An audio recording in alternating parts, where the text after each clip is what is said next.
So y'all go watch last week's episode. I can't remember what it was on. Oh, the cost of being healthy. The cost of being healthy versus the cost of being. Correct.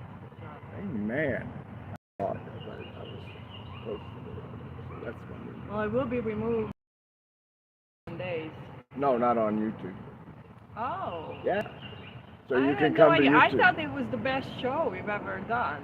Yeah. It It was in the garden. It was hottest show we've ever done. It was hot, but it was a Sweat really like good crazy. topic. You got the time on there.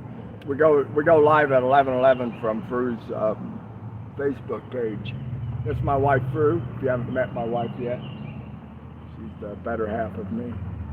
Better than what? The other half. No. Yeah. Better. But we do it. We've been doing this show for about 6 weeks now, maybe every week. We've got sponsored by the Patrick Bishop. You'll hear all this in a minute. But, we're sponsored now, so we're getting paid to do it. We're made. We're made. And that's very nice to have the Patrick Bishop CTE Awareness Foundation help us feel like we're needed in the community. It's really good to feel like we're doing something good. Thanks, Karen. Oh, the other time. It is 11:09. Oh, we got 2 more minutes, folks. I should have brought my guitar. Anyway, come back to this show every week at 11:11. We're going to be doing it here on YouTube as well. I've got all the equipment, the money to get the equipment, and now I've got to get it all in and set up in the studio, and then you guys are going to see the professional effects it has on us to have financial support like we have. And you'll get to hear it in good quality audio from a studio audio sound and quality camera work. I don't know about the camera work, but the camera itself is going to be incredible. It's the best camera out there, Sony A7 IV. I'm excited to start using it. And all the equipment, the microphones, everything's top notch. So I'm excited that we get to share that with you guys and you get to see us grow in that sense. And then everything on YouTube will be done with that quality work. So you guys keep coming back. If you're brand new to my page, it's all over the place right now. We write music, we sing music, what have I got on YouTube? I've got a juice fast I did on there 13 years ago. I mean, I've put everything I have on YouTube. It's not branded, it's just David Carson TV. So well, you are the brand, honey. I am the brand. That's why I'm going to start to throw these Dr. PhilGoods on my YouTube, because I am a brand too.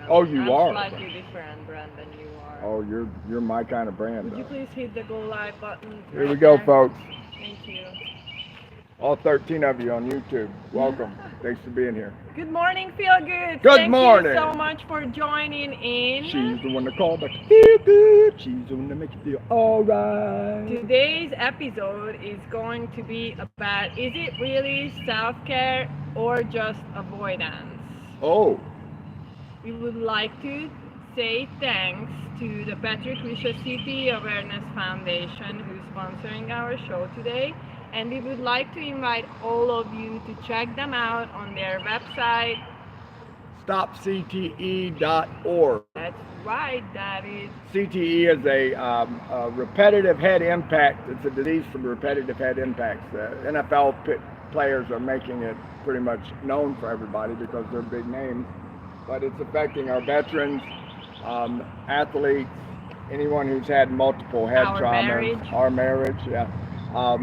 I've been living with these symptoms for decades now, and so we're helping raise awareness about CTE and how we can stop it. And please go to stopcte.org to learn more about how you can stop it in your community. Now, for those of you who are already here, could you please drop a comment if you can hear us, even if you cannot hear us, but we would like to get some feedback before we get into the topic here. Thank you, YouTube. You're already doing it. By the way, has been inspired by a question from Erica today. Erica who? Well, I'm not announcing last name. Oh, no, okay? no last names. But Erica, you made it on the show. But she asked about the difference between comfort and healing, and I want to tell you guys that we make these shows based on the conversations that we have with other people. So if there is a question that is burning you and you would love us to create a show A around wellness that topic, question. yeah, A wellness question. Something about your then health. please go ahead and comment under this video and tell us what your question is, and then we will definitely consider it and see if that's a topic that we should talk about in one of our Well, let's dive future into it. episodes. Okay, so we were last time, David already mentioned this, but not all of you heard it.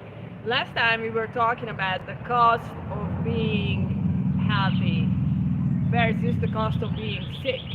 Well, today's topic is similar, but we're going to go into a little bit different direction, because the cost of being healthy is sometimes just suffering through certain things or suffering through disciplining ourselves. So today we're going to talk about what is healing, what is comfort, what is discomfort, and how all of those play. Some comforts make you sick or keep you sick.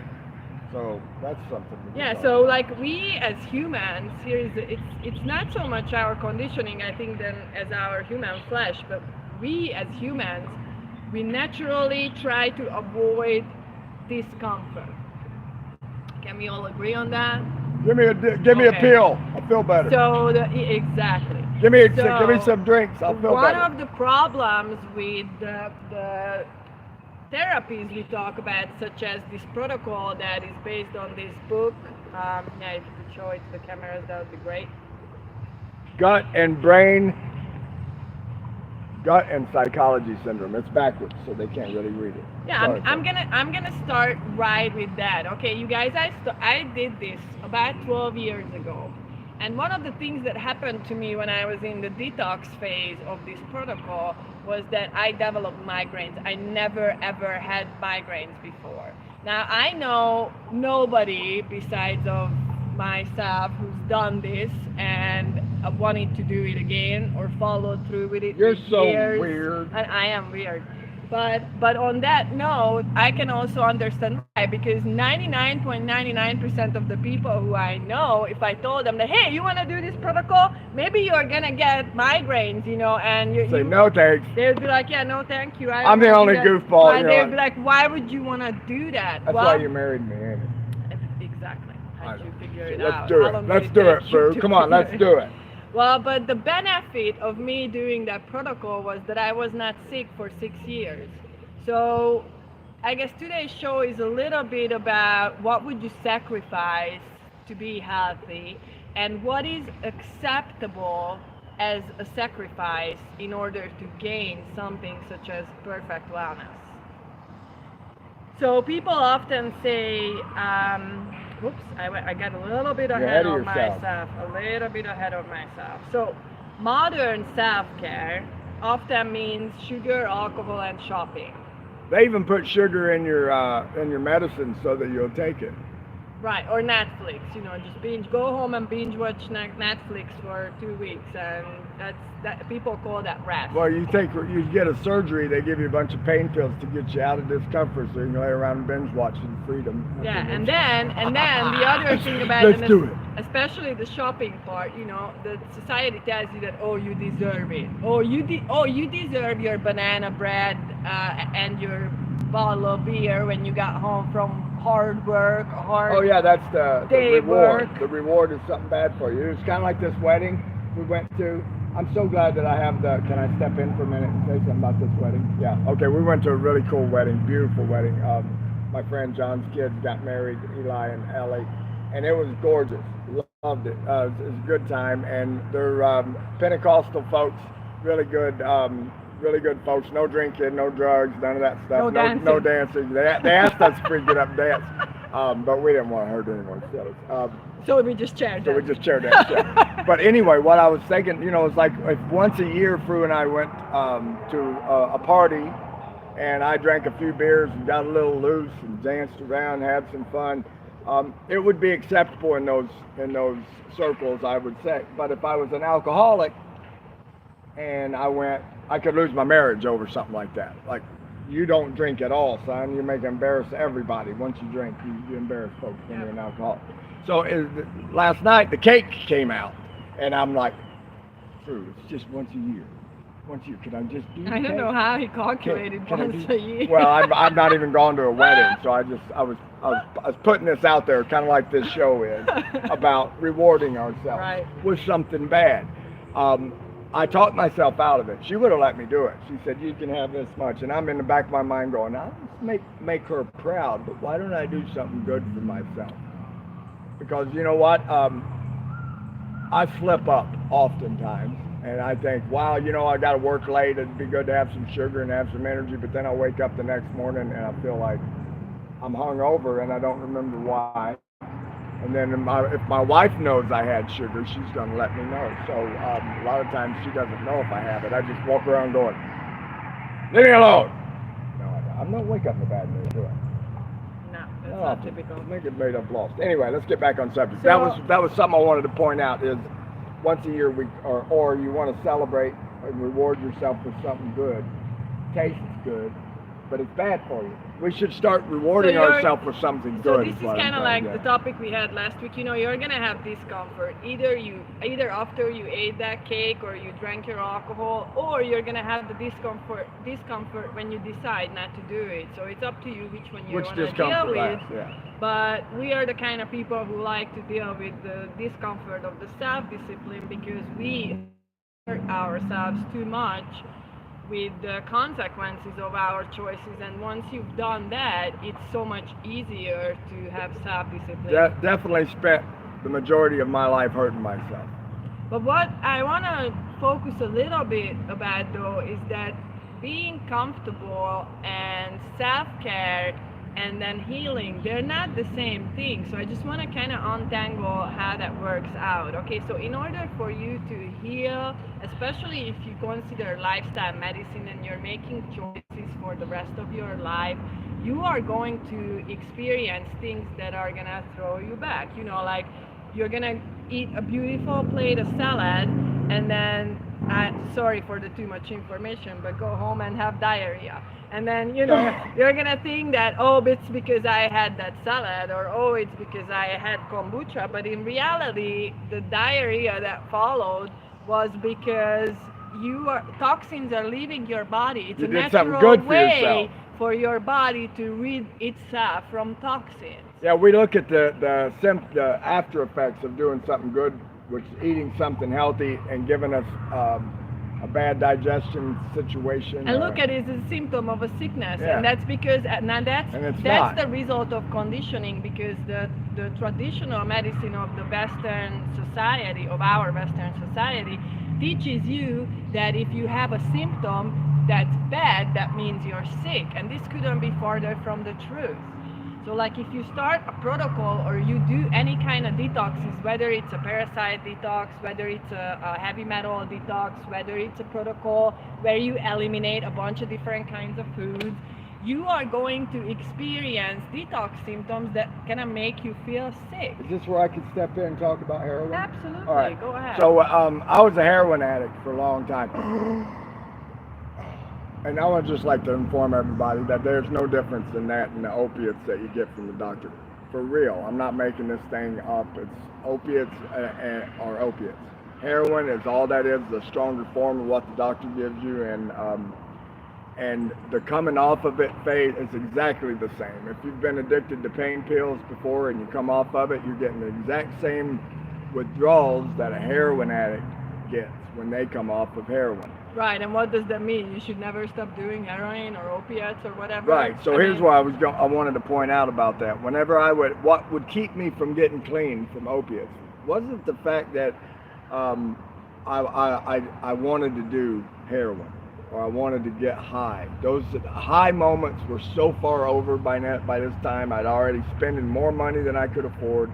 I couldn't stay high long enough anymore. It didn't even get me high anymore. I remember when I was ready to quit was when I just needed to fix to feel normal, just to feel like myself, which would be like you wouldn't notice I was high. Just to be me right now, like I am right now, I'd have to have an opiate running through my veins to feel that way. That's when I started. But I would get extremely sick when I wouldn't do it. So day 2, just on the toilet, fevers, sweating, diarrhea like By the way, crazy. let me stop you right there. So those are detox symptoms that you also experience when you do this. So also experience it when we do the fasting and stuff. Yeah, those are detox the symptoms. gallbladder fast. They're normal and when you're detoxing. The gallbladder and the liver detox we did, I felt the exact same, exact same thing. You feel like but you got fever. The point I wanted to make was I couldn't get off of, I could, and it was very unsuccessful many times trying to get off of that, because one little pill fixed my feelings. I felt better. The diarrhea stopped. I wouldn't have diarrhea all day long with just one little bitty pill. I might not get high anymore, but if I took this little hydrocodone while I was going through withdrawals, then all of a sudden I didn't have diarrhea. I didn't feel depressed. I didn't feel like, and so I would, that's how I would stay addicted. I never would quit. Because of that, I was scared to death of that feeling of sick, and it felt like it was going to last forever. Now we do this intentionally. It cracks me up that I spent all my younger years running away from that feeling of detox. Now we run towards it, and it's welcome. And I would love to be able to get your mindset, wherever you're at right now, to shift. And it might at an older age, if you're an addict now, if you don't consider yourself an addict and you eat processed food nonstop, you're an addict and you just don't know it. When you start to do something like this, or you fast, you're going to feel those symptoms, and those aren't bad things to feel. They're not. It's not the end of the world. So I would like to tell you, anybody who's an addict, welcome those detox feelings, because it's only going to last 1 week, 2 weeks. It's not going to continue on forever. And then you got to, of course, if you've been on it for a long time, and all of us have been eating this food all of our lives, you're not going to feel like yourself for a longer period of time. You're not going to feel good. You're not going to feel so good. For a while. And a little bit of sugar is going to make you feel better. But afterwards, you're going to feel good. And you can feel good for a very, very long time, as long as you maintain your new habits. And you know how good it feels to not depend on something? I'm going to tell you, I've been a dependent all my life on substance to feel well. And it's no better feeling in the world to know that I didn't take anything this morning. I didn't have to get up. I didn't need anything. I didn't have to take something, and I'm okay. I didn't need anything. It wasn't my first thought when I got out. That I used to need, and I feel better than I used to. To depend on what God gave us, air. Great feeling. Yahweh. You know what? It's actually not a feeling that anybody can tell you, describe it exactly, unless you felt for yourself. Yeah. And I have to say that this is exactly what holds most people back from take a leap of faith and do something that maybe is gonna make them cause uncomfortable for a while, but great afterwards. But it's the unknown. Is that they don't know what the great afterwards feels like. Yep. Don't know how long it's gonna last, and they don't know how good it's gonna feel once you're done with it.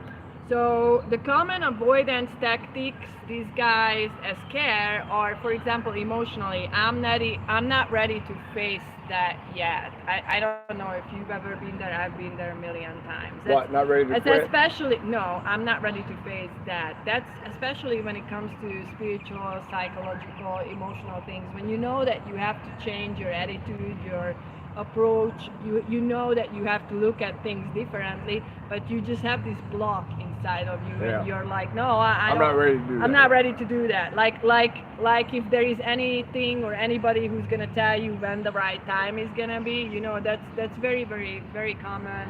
It happens. Ask every parent about having children. Oh, they're not ready to have kids yet. They're not ready to have kids yet. But the parents that have had kids say you're never ready. Once you have them, man, you can't turn back from that point, can you? Now, the physical avoidance has to do with time or energy.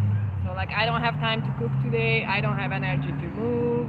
All that kind of stuff. Which is, I'm just gonna share this with you guys. The happier you are, the more energy you have. The more energy you have, the more capable you are to manage your time properly. And so all of these things, you don't realize this until you started to get better and started to have more energy, that, oops, now my brain functions better and I can actually figure out new methods of managing my time. I can learn new ways of prepping my food where I don't have to worry about it when I come home from work and I'm like my energy is a little bit dimmed at that point. And this doesn't happen overnight, folks. You don't. Sometimes you'll do good. You'll clean up certain things, and you feel better that day. But it never happens like this when you do it holistically. When you do it naturally, things just don't happen overnight. So you got to be prepared for a journey, and know that you're going to feel worse at first. You're going to feel less sluggish, and so a lot of that avoidance comes to, I don't have time to feel bad this week, so I'll do it next week.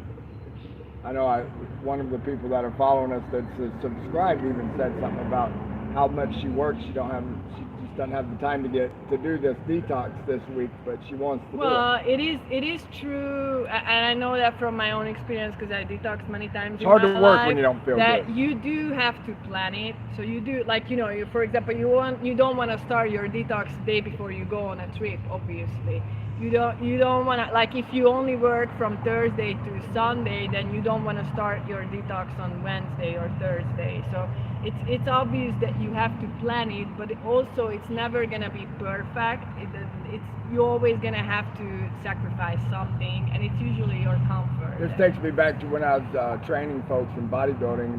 This lady that I was training, she said she was going to Six Flags with her fiance and said, please, it's leg day, but please don't hurt me because I'm going to Six Flags the next 2 days and I want to be able to enjoy myself.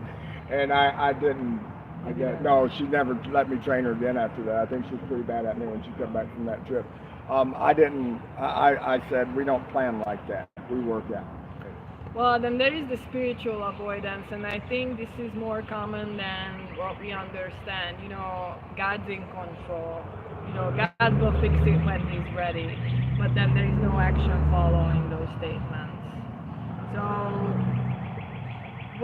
this is like a classic example of accountability issue, and then also deferring responsibilities, as we talked about it in the previous episode.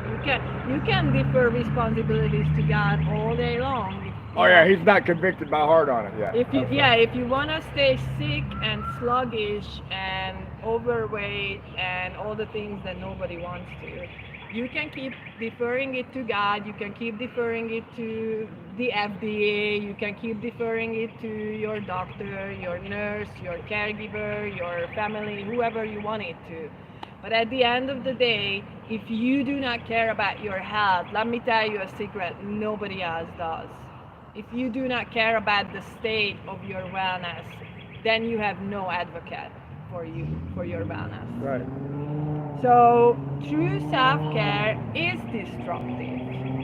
Healing, and especially what we're talking about here, detox, disrupts patterns, habits, and relationships. We have experiences with all of those. Do you want to throw anything in there? No, my neck itches. That's all I can think of. All right. Okay. So patterns. So I always mention lifestyle medicine. If you want to have long-lasting positive changes in your life, you have to change small things and stick to them for a very, very long time. But when it comes to lifestyle changes, you gotta change. You gotta realize that I'm not gonna be able to have a latte every single morning, or I can't go eat out every Friday with my girlfriends. Oh, I had a blueberry pancake this morning. Or I can't have a blueberry pancake for the next 2 years or whatever. It is. Whatever it's it is, not exactly right. I mean, you got the blueberry pancake actually, or even like the latte. Like you have to have cheat days and cheat meals and cheat things to keep going. That's very, very important thing to learn if you want to stay faithful. And don't condemn yourself for that which you allow when you do it. That's another thing. You want to be happy. But you do have to wrap your mind around the idea that you're going to have to change up things in your life, in your relationships with people. You have to get used to it, and not all of your friends are going to support you eating healthy. Most of them won't. Not all of your family are going to be happy about the changes that you're experiencing, or the fact that you lost weight, or whatever it is, And then of course, the accountability part requires us to tell the truth, not only get uncomfortable, but also let things die. Like, you have, there are certain things that you just have to let go when you make these life transforming changes. And um, and then true care is usually not comfortable. So, like, let me give you an example. I get this all the time from people when they see me eat a grapefruit. Oh, that's disgusting. Oh, you like that? Oh, why grapefruit? These are the regular reactions. Well, let me tell you a little secret. Do I like grapefruits? Not really. I used to hate them. I would think everybody who eats grapefruit, something's wrong with them. That's what I used to think. Until somebody told me that I needed to remove my gallbladder. And then until I read that grapefruit is one of the items that actually, if you eat as is, not the juice form or whatever, but if you eat a grapefruit, that actually kicks in your bile flow and therefore it improves your whole bile flow. So you're actually creating a healthier liver and gallbladder by eating grapefruit. And I started to eat one grapefruit every day. Apu! Well, I have to tell you guys, I didn't care. It was medicine. I didn't care how it tasted. But I also learned alongside grapefruit that a bunch of the bitter foods that we don't like taste-wise, that are not sweet, not tasty, not yummy, not the things that we naturally choose, if we eat them more often, we're gonna be healthier. And another secret about that now you probably are questioning, do I like grapefruits now? I'm okay with them because your palate, your taste buds, they're also conditionable, if there is such a word. I couldn't see who that was that tapped the screen. Thank you Y'all for keep the going. heart. Thanks for the heart.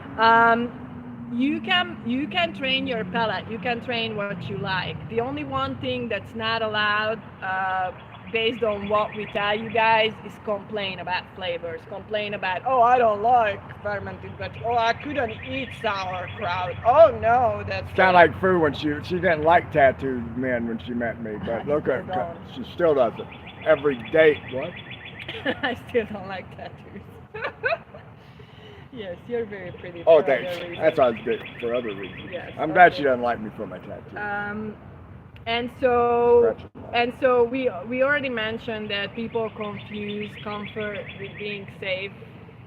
So that's, just because you're comfortable, that doesn't mean that you're healthy, or doesn't mean that you're becoming healthy, or doesn't mean you're healing. Just So like when I get sick or the flu or something hits me and I want um, chicken noodle soup out of the can with some saltine crackers, not good for me, but it's comfortable and it makes me feel better in my mind. But what really what I need to do is make my body feel better. So eating chicken broth, real chicken broth that you made out of chicken soup, stop.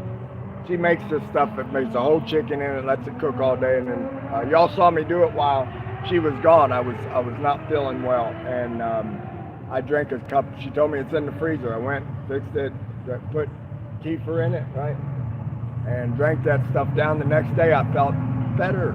I didn't feel the comfort of eating chicken noodle soup and have the whole remedy of what I had grown up having. But that wasn't what really would make me feel better anyway. And so I have to say that this feeling comfortable, it's a real addiction, and it is a real problem for people like us trauma survivors, because you see, our nervous system is kind of like only knows good and bad, in the sense what makes us feel good and what makes us feel bad. And so the nervous system doesn't have morals. Okay, it's not gonna wonder whether this good is good for a higher good, Right. or is it just good for me? Is it temporary good, or is It's it like being long-term addicted to good? drama. None of that stuff. Exactly. It sends the It's signals just to you. addicted to feeling comfortable, and that's when we feel comfortable. That's when we don't feel the after effects of the trauma. So it's really easy to get into the habit of, I'll eat a whole chocolate because it makes me feel comfortable, or whatever it is, that's gonna give you a headache next day. That's a very, very important thing to consider, that being in that comfort zone is not necessarily putting you on the right track. It's all about rewiring, rewiring your brain to realize neuroplasticity. You got to apply new things, and a lot of folks, you know, it's just not natural for humans to like new things. Some people really love to try new things all the time, but most folks, they're not all happy about new stuff. And a new thought, a new way of dealing with your illness, your sickness, is to do something less comfortable for yourself, but shortens the overall uncomfortableness of being sick. Yeah, and you know it's a very good point. And the need for needing something to feel good. You know, one of the technologies that we work with, it actually upregulates detox pathways in the body. So what that means is that, you know, detox happens in the body all the time, but when you use this technology, actually the rate at which your cells detox kind of speeds up a little bit. So sometimes people show detox symptoms that we already described at the beginning of the show. Well, you know, we always tell people when we introduce them to this technology that, well, you can go slow, and then when you have the detox symptoms, you just drink more water. But also, if you are that type of person who just wants to get this out of the way, then you can up your take, how much you take, and then that's gonna increase your detox symptoms, but your detox is gonna last less. It's gonna last a shorter period of time. So that's what you have to keep in mind when you are detoxing, when you're healing, when you're experiencing the discomfort. Actually, the greater the discomfort that you're experiencing, the shorter the time that you are gonna spend in this discomfort will be. You know, that's something I didn't understand at all until I met Fru. And over the last few years, I really didn't understand it completely until I'd gone through it enough, did these detoxes, it's finally stuck. I'm 51 years old now, and I'm learning new things, and it's good for me. It's really good for my health. You guys can all see the difference. You might look back a month or so ago when I was I fell off the crazy train, and think, wow, he's gone. But look, I'm back. I'm back like that, and I feel good. I'm going back. I'm back in routine. I'm sitting next to my wife. I didn't lose everything. It's been an awesome journey going this route, and I want to invite every one of you to do it. If what you see happen with me, I know it brings a big crowd. I mean, after I fell off and did that live, I had a huge group of folks follow. Every time I did a live for the last 2 or 3 weeks, there would just be hundreds of folks come in to watch it. Now they're used to me being back to normal again, so I get like 3 or 4 folks turn on when I do live. It's amazing how everybody Sorry, wants David, to see you're it fall too apart. normal. Yeah, too normal, sorry, you guys crazy. Well, if you guys, I'm gonna invite you to analyze your habits and see what is true self-care and what is just a chase of comfort. Because if you don't know how to do that, then the only thing that you really have to ask yourself, is this habit building capacity? Is there a potential for growth or positive change? Or this is more like a habit that I'm building just to avoid the real work that I have to do in order to get better? And I'd like to invite you at the end of this, like, since we're getting close to the end, you guys leave a comment. Let us know you're here watching, because a lot of folks, we don't get to see it. The camera's far enough away. We don't get to see who's in here. Every now and then I can notice when someone pops in. But you're also watching it after it's live. Please leave us a comment. Say you're watching the show, you enjoy the show, or if you have an idea for a show, a question about what we're talking about. We like to get in conversations with everyone. We want to make a difference.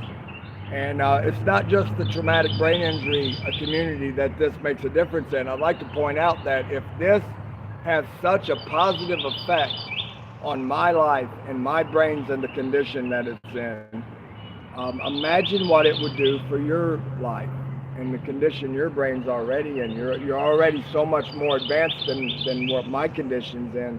And look at how well and how much you see the difference in my life. You would see it in your own as well. I'd like And I to. also want you guys to know that we offer ongoing mentorship, not just us, but we seriously started to build a community that we created a group for on Facebook called Wellness Tuners.